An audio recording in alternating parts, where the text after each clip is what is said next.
নমস্কার, আমার মিনি ব্লগে আপনাদের সকলকে স্বাগত।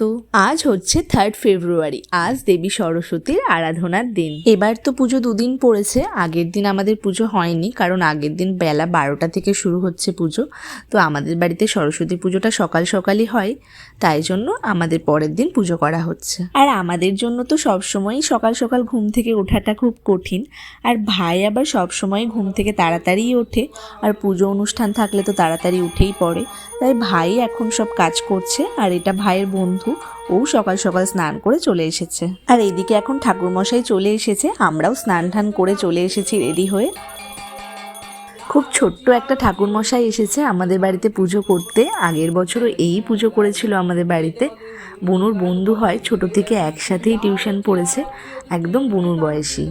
আমাদের কাছে সরস্বতী পুজো মানে দুদিনের জন্য ঠাকুরের কাছে সব বই দিয়ে দেওয়া, আজকের দিনটা অবধি ওয়েট করা কুল খাওয়ার জন্য।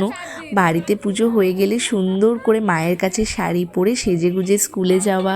প্রায় 2-3 বছর হয়ে গেল, ছোটোবেলার আনন্দটা আর খুঁজে পাই না। হ্যাঁ, এখনও সকালবেলা ঘুম থেকে উঠে অঞ্জলি দিই, শাড়ি পরে ঘুরতে বেরোই। আর ঘুরতে বেরিয়ে এটাই বুঝতে পারি, হ্যাঁ আমরা অনেক বড় হয়ে গেছি। আমরা এখন শিং ভেঙে বাছুরের দলে ঢোকার চেষ্টা করছি। সব ছোট ছোট বাচ্চা ছেলেমেয়েরা ঘুরতে বেড়াই, মানে বুনুর বয়সী যারা আর কি।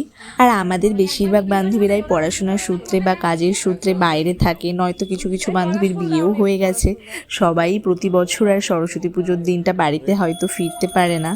যাই হোক, আমাদের অঞ্জলি দেওয়া হয়ে গেছে, এবার ঠাকুরমশাই আরতি করছে। পুজো হয়ে গেছে, এবার ঠাকুরকে মন ভরে প্রণাম করে তারপর প্রসাদ খাবো।